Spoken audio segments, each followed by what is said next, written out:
Dear students, എല്ലാവർക്കും online ലേണിംഗിലേക്ക് സ്വാഗതം. Plus two എക്കണോമിക്സിൻ്റെ അധ്യായമാണ് ഈ വീഡിയോയിൽ ഉൾപ്പെടുത്തിയിരിക്കുന്നത്. ഹയർ സെക്കൻഡറി എക്കണോമിക്സിൻ്റെ എല്ലാ ക്ലാസ്സുകളും ട്യൂട്ടോറിയൽ വീഡിയോകളായി ലഭിക്കുവാൻ വേണ്ടി ഈ ചാനൽ സബ്സ്ക്രൈബ് ചെയ്യുക. പ്രിയപ്പെട്ട വിദ്യാർത്ഥികളെ, നമസ്കാരം. പ്ലസ് ടു മൈക്രോ എക്കണോമിക്സിൻ്റെ രണ്ടാം അധ്യായത്തിലെ രണ്ടാം ഭാഗമാണ് ഈ വീഡിയോയിൽ ഉൾപ്പെടുത്തിയിരിക്കുന്നത്. Preference of the consumer.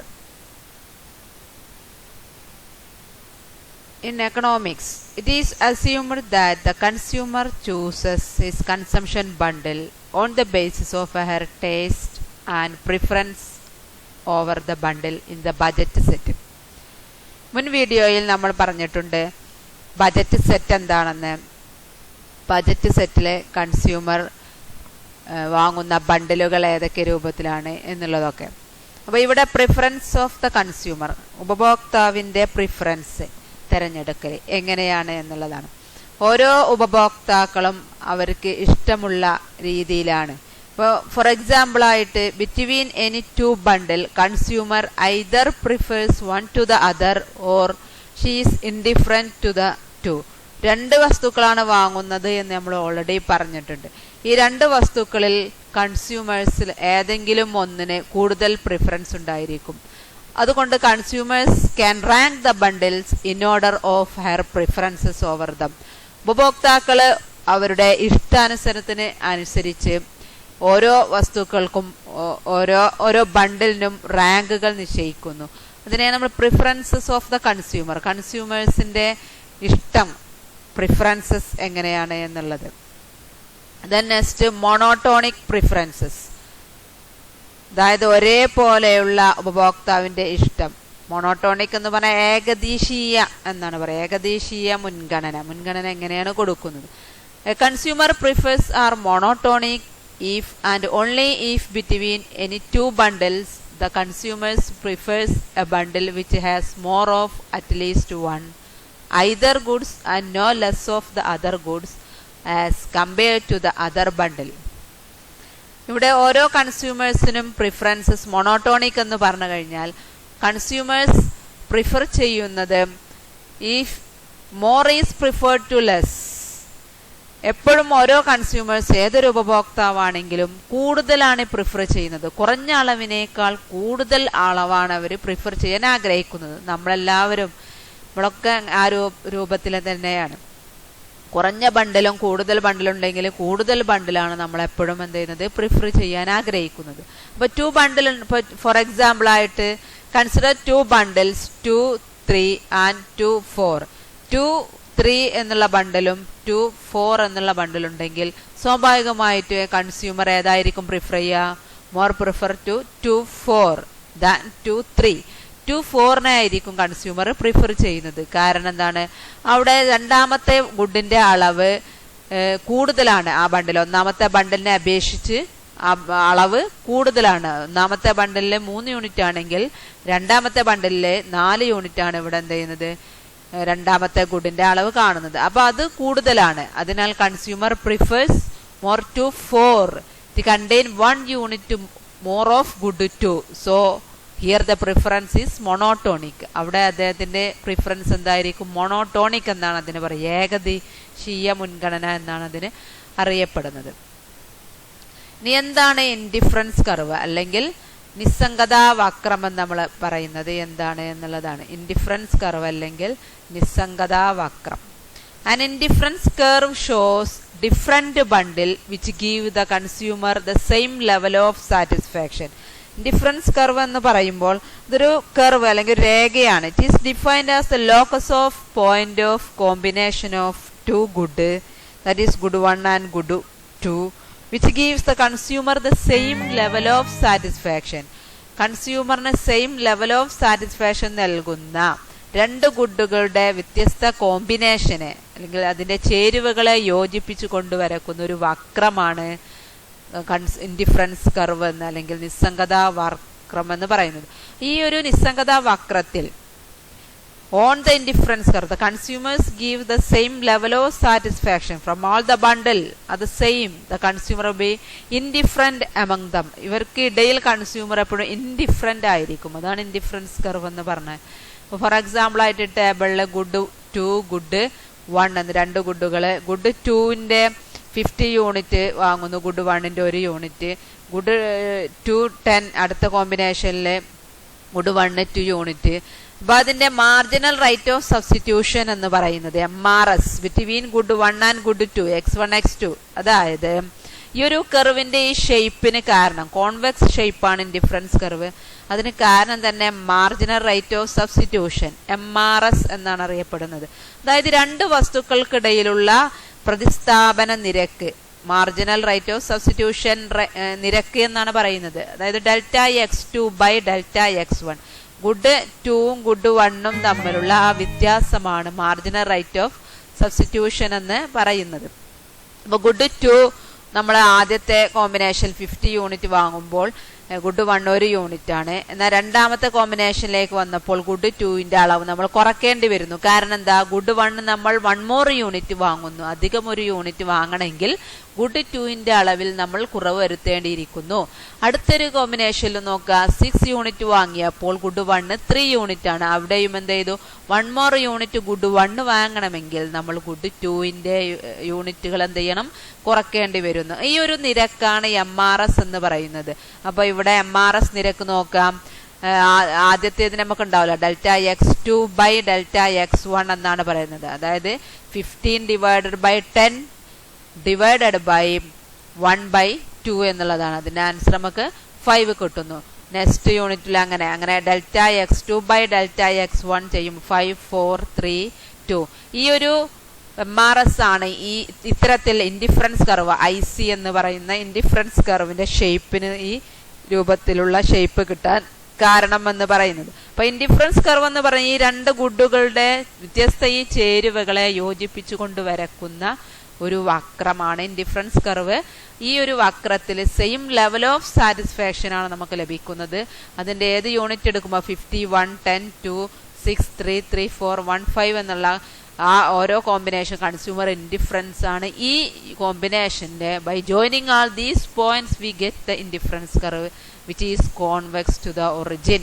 ഇതിന് കോൺവെക്സ് ഷേപ്പാണ്. ഈ കോൺവെക്സ് ഷേപ്പിന് കാരണം ചോദിക്കുമ്പോഴാണ് ഒബ്ജക്റ്റീവ് ടൈപ്പിനൊക്കെ ചോദിക്കാം. Reason for the convexity of indifference curve, അതിന് കാരണമാണ് shape is diminishing rate of substitution എന്ന് പറയുന്നത്. പ്രതിസ്ഥാപന നിരക്ക്, അതായത് പ്രതിസ്ഥാപന നിരക്ക് കുറഞ്ഞുകൊണ്ടേയിരിക്കുകയാണ്. ഒരു യൂണിറ്റ് അധികം കൂട്ടും മറ്റേ യൂണിറ്റ് എന്ത് ചെയ്യുന്നു, കുറയും. The amount of good 2 that the consumer would be willing to give up for an additional unit of good 1 would decline. Good 1ന് അധിക യൂണിറ്റ് നമ്മൾ കൂട്ടുമ്പോൾ ഗുഡ് 2ൻ്റെ അളവിൽ നമ്മൾ കുറവരുത്തുന്നതിൻ്റെ അളവ് എന്ത് ചെയ്യുന്നുണ്ട്, കുറയുന്നുണ്ട്. This called the diminishing marginal rate of substitution, DMRS എന്നറിയാം. This is shown the column, ആ തേർഡ് കോളത്തിൽ MRS x1 x2 എന്ന് പറയുന്നതാണ്. ഒരു ഗുഡിൻ്റെ അധിക യൂണിറ്റ് നമ്മൾ ഉപയോഗിക്കും, മറ്റേ ഗുഡിൻ്റെ അളവിൽ കുറവരുത്തുന്നു. ആ കുറവരുത്തുന്നതിൻ്റെ അളവ് എന്ത് ചെയ്യുന്നു, കുറഞ്ഞുകൊണ്ടേയിരിക്കുന്നു. അതാണ് DMRS, diminishing marginal rate of substitution എന്ന് പറയുന്നത്. ഇനി എന്താണ് ഇൻഡിഫറൻസ് മാപ്പ് എന്ന് പറയുന്നത്? Map, a family of indifference curve is called indifference map. Indifference കർവിന്റെ കുടുംബത്തെ, ആ ഒരു ഫാമിലിയെയാണ് എന്ത് പറയുന്നത്, ഇൻഡിഫറൻസ് മാപ്പ് എന്ന് പറയുന്നത്. അതായത് ഒരുപാട് ഇൻഡിഫറൻസ് കർവുകൾ ഉണ്ടെങ്കിൽ, ഇപ്പൊ നിലവിലൊരു ഇൻഡിഫറൻസ് കർവിന് മുകളിൽ IC1 IC2 IC3 എന്നിങ്ങനെ മുകളിലേക്ക് വരയ്ക്കുക. ആ കൂട്ടത്തെയാണ് എന്ത് പറയുന്നത്, ഇൻഡിഫറൻസ് മാപ്പ് എന്നറിയപ്പെടുന്നത്. Then properties of indifference curve. Indifference കർവിന്റെ പ്രത്യേകതകൾ എന്തൊക്കെയാണ് എന്നുള്ളതാണ്. Indifference curve do not intersect each other. ഒന്നാമത്തെ പ്രത്യേകത, indifference curve do not intersect each other. Indifference കർവുകൾ പരസ്പരം എന്ത് ചെയ്യുന്നില്ല, കൂട്ടിമുട്ടുന്നില്ല. രണ്ടാമതായിട്ട് indifference curve are convex to the origin, അതിന്റെ ഷേപ്പ് കോൺവെക്സ് ആണ്. Third one, higher indifference curve represent higher level of satisfaction.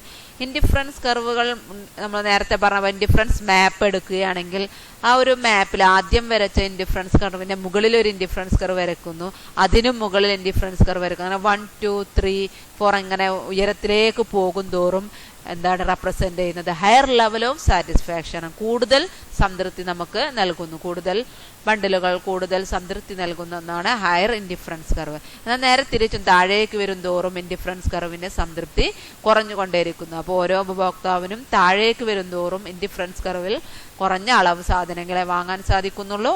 അപ്പോൾ അദ്ദേഹത്തിന് സംതൃപ്തി ലെവൽ ഓഫ് സാറ്റിസ്ഫാക്ഷൻ വളരെ ലോ ആയിരിക്കും എന്നുള്ളതാണ്. അപ്പോൾ higher indifference curve can give the higher level of satisfaction and lower indifference curve give the lower level of satisfaction. That is the 3 properties of indifference curve. ഇത് എക്സാമിന് ചോദിക്കാൻ സാധ്യതയുണ്ട്. Define indifference curve, what are the properties of indifference curve എന്ന് എപ്പോഴും ചോദിക്കാറുണ്ട്. Next important question വരുന്നതാണ് optimal choice of the consumer or consumers equilibrium on the indifference curve. Consumers equilibrium explain ചെയ്യുക. Indifference curve പ്രകാരം ഇൻഡിഫറൻസ് കർവ് ഉപയോഗിച്ചുകൊണ്ട് കൺസ്യൂമേഴ്സിന്റെ ഇക്വിലിബ്രിയത്തെ explain ചെയ്യുന്ന picture graphically explain എന്ന ചോദ്യം ചോദിക്കാറുണ്ട്. അപ്പൊ നോക്കാം, ആദ്യം നമ്മൾ ഗ്രാഫിലേക്ക് നോക്കാം. ഗ്രാഫിലെ BL എന്നുള്ള ബജറ്റ് ലൈനിലെ IC2 ടാൻജന്റ് ആയിരിക്കുന്ന ഒരു ഇൻഡിഫറൻസ് കർവ്, അതിന് താഴെ IC1 ഉണ്ട്, അതിന് മുകളിൽ IC3 ഉണ്ട്. അതായത് IC1 IC2 IC3 ആണ് ഡിഫറെന്റ് ഇൻഡിഫറൻസ് കർവുകളാണ്. ഇതൊരു ഇൻഡിഫറൻസ് മാപ്പാണ്. മുകളിലുള്ള ഇൻഡിഫറൻസ് കർവ് കൂടുതൽ എന്ത് ചെയ്യുന്നു? സംതൃപ്തി നൽകുന്നു. ഇതിലെ IC1 greater than IC2 greater than IC3 എന്ന് നമുക്ക് പറയാം. IC1നേക്കാളും IC2നേക്കാളും IC3ക്കാണ് കൂടുതൽ സംതൃപ്തി ഉപഭോക്താവ് നൽകുന്നത്. IC2ലാണ് നമ്മളെ ബജറ്റ് ലൈൻ ടാൻജന്റ് നിൽക്കുന്നത്. IC2ലും IC1ലുമാണ്. അപ്പൊ BL എന്നുള്ള ബജറ്റ് ലൈനിൽ ടാൻജൻസി നിൽക്കുന്ന പോയിന്റുകളാണ് IC1ലുണ്ട് IC2ലുണ്ട്. എന്നാൽ ഇതിൽ എവിടെയാണ് ഇക്വിലിബ്രിയം? ഇക്വിലിബ്രിയത്തിന്റെ കണ്ടീഷൻ എന്ന് പറഞ്ഞു കഴിഞ്ഞാൽ ബജറ്റ് ലൈനിന്റെ സ്ലോപ്പും ഇൻഡിഫറൻസ് കർവിന്റെ സ്ലോപ്പും ടാൻജൻസി ആവുകയും ഹയർ ഇൻഡിഫറൻസ് കർവിൽ നിൽക്കുകയും ഇവിടെ വേണം. അതായത് IC1ലും 2 പോയിന്റ് ബജറ്റ് ലൈനിൽ ടാൻജന്റായി നിൽക്കുന്നുണ്ട്, എന്നാൽ IC2ലും ഉണ്ട്. എന്തുകൊണ്ട് IC1 ഇക്വിലിബ്രിയം ആയില്ല? That is the lower indifference curve. ഇതിനേക്കാൾ ഉയർന്ന ഒരു ഇൻഡിഫറൻസ് കർവ് IC2ലുണ്ട്. അപ്പൊ A എന്നുള്ള പോയിന്റ് ആണ് ഇവിടെ കൺസ്യൂമേഴ്സിന്റെ ഇക്വിലിബ്രിയം ആകുന്നത്. എന്നാൽ IC1ലുള്ള പോയിന്റുകൾ ഇക്വിലിബ്രിയം അല്ല എന്നുള്ളതാണ്. അപ്പൊ A എന്ന പോയിന്റിൽ ഇവിടെ ഉപഭോക്താവിന് എന്ത് ചെയ്യാം? X1 ഓഫ് ഗുഡ് 1ഉം വാങ്ങാം, X2 ഓഫ് ഗുഡ് 2ന്റെ അളവും വാങ്ങാം. ഇതിനെയാണ് ഒപ്റ്റിമൽ ചോയ്സ്. ഈ A എന്നുള്ള പോയിന്റിനാണ് നമ്മൾ ഒപ്റ്റിമൽ ചോയ്സ് എന്ന് പറയുന്നത്. The optimal choice of the consumer means consumers equilibrium. Optimal choice എന്ന് പറഞ്ഞു കഴിഞ്ഞാൽ ഉപഭോക്താവിന്റെ സന്തുലിതാവസ്ഥയൊക്കെയാണ് ഒപ്റ്റിമൽ ചോയ്സ്. ഇക്വിലിബ്രിയം എന്ന് പറഞ്ഞാൽ സന്തുലിതാവസ്ഥ, മാറ്റമില്ലാത്ത ഒരു അവസ്ഥയാണ്. അതിൽ നിന്ന് ചേഞ്ച് ചെയ്യാനുള്ള ഒരു ടെൻഡൻസി ഇല്ലാത്ത ഒരു അവസ്ഥ. It can be explain by bringing together the budget line and indifference curve. ഈ ഒപ്റ്റിമൽ ചോയ്സ് ഇവിടെ എക്സ്പ്ലെയിൻ ചെയ്യുന്നത് ബജറ്റ് ലൈനും ഇൻഡിഫറൻസ് കർവും ഉപയോഗിച്ചുകൊണ്ടാണ്. എപ്പോഴും a consumer normally prefers highest possible indifference curve. എപ്പോഴും ഒരു ഉപഭോക്താവ് എന്താണ്? ഉയർന്ന ഇൻഡിഫറൻസ് കർവാണ് ചൂസ് ചെയ്യാൻ സാധ്യത. But his ability to purchase the goods depends upon his income shown by the budget line. ഇപ്പോൾ IC3 ഉയർന്ന ഇൻഡിഫറൻസ് കർവാണെങ്കിൽ അവിടെ ഇക്വിലിബ്രിയം ആവുന്നില്ല, കാരണം ബജറ്റ് ലൈൻ താഴെയാണ്. അപ്പൊ അയാളുടെ എബിലിറ്റിയും കൂടി നമ്മൾ എന്ത് ചെയ്യണം? അതിനെ ഡിപ്പെൻഡ് ചെയ്തിരിക്കുന്നു. ഇൻകം വാങ്ങാനുള്ള കഴിവും കൂടി ഇൻകവും കൂടി എന്ത് ചെയ്യുന്നുണ്ട്? ഇവിടെ ഈ ബജറ്റ് ലൈനിൽ കൂടി എന്ത് ചെയ്യുന്നുണ്ട്? ഇതിനെ ഡിപ്പെൻഡ് ചെയ്തിരിക്കുന്നു. Thus consumer will be in equilibrium at point where his budget line is tangent to highest indifference curve. Budget line highest indifference കർവിന് ടാൻജന്റ് ചെയ്യുന്ന പോയിന്റിലാണ് ഇവിടെ കൺസ്യൂമേഴ്സിന്റെ ഇക്വിലിബ്രിയം എന്ന് പറയാം. അപ്പൊ ഹയസ്റ്റ് ഇൻഡിഫറൻസ് കർവ് എവിടെയാണ് ടാൻജന്റ് ചെയ്യുന്ന? IC2ല് A എന്നുള്ള പോയിന്റിലാണ് കൺസ്യൂമേഴ്സിന്റെ ഇക്വിലിബ്രിയം എന്ന് പറയുന്നത്. This is shown in the figure. The consumer is in equilibrium at point A where his budget line BL tangent to the indifference curve line IC2. At this point, the consumer purchases X1 amount of good 1 and X2 amount of good 2. അപ്പോൾ A എന്ന പോയിന്റിൽ budget line BL tangent ചെയ്യുന്ന IC2 ഉണ്ട്. അതിലാണ് equilibrium optimal choice. ആ ഒരു പോയിന്റിൽ ഉപഭോക്താവിന് ഗുഡ് 1ന്റെ X1 അളവും ഗുഡ് 2ന്റെ X2 അളവും എന്ത് ചെയ്യുന്നു? വാങ്ങാൻ സാധിക്കുന്നു. ഇതാണ് കൺസ്യൂമേഴ്സ് എക്വിലിബ്രിയം അല്ലെങ്കിൽ എന്ന് പറയാം ഒപ്റ്റിമൽ ചോയ്സ് എന്ന് അറിയപ്പെടുന്നത്. ഇതിനപ്പോൾ ബജറ്റ് ലൈൻ എന്നുള്ള ഭാഗം, ഇൻഡിഫറൻസ് കർവ് എന്നുള്ള ഭാഗം പ്രധാനപ്പെട്ട ഒന്നാണ്. അത് എക്സാമിന് ചോദിക്കാൻ സാധ്യതയുള്ളതാണ്. Defining indifference curve, graphically explain the indifference curve, graphically explain the equilibrium on indifference curve എന്ന് യൂസിങ് ഇൻഡിഫറൻസ് കർവ് എന്നുള്ള ചോദ്യം എപ്പോഴും എക്സാമിന് ചോദിക്കാറുണ്ട്. അല്ലെങ്കിൽ properties of the indifference curve എന്നും ചോദിക്കാറുണ്ട് എന്നുള്ളതാണ്. അപ്പോൾ ഇത്രയാണ് ഈ വീഡിയോയിൽ ഉൾപ്പെടുത്തിയത്. അടുത്ത ഭാഗം നെക്സ്റ്റ് വീഡിയോയിൽ ഉൾപ്പെടുത്തിയിട്ടുണ്ട്. ഈ ചാനൽ അപ്ലോഡ് ചെയ്യുന്ന എല്ലാ വീഡിയോകളും നിങ്ങൾക്ക് ഉടൻ തന്നെ ലഭിക്കുവാൻ വേണ്ടി ചാനൽ സബ്സ്ക്രൈബ് ചെയ്യുക. ചാനൽ എല്ലാ വിദ്യാർത്ഥികൾക്കും ഷെയർ ചെയ്യുകയും ചെയ്യും. ചാനലിൻ്റെ ലിങ്ക് ഈ വീഡിയോയുടെ ഡിസ്ക്രിപ്ഷൻ ബോക്സിൽ നൽകിയിട്ടുണ്ട്. വീഡിയോ ലൈക്ക് ചെയ്യുക. ക്ലാസ്സിനെ കുറിച്ചുള്ള നിങ്ങളുടെ അഭിപ്രായം കമൻറ്റ് ചെയ്യുക.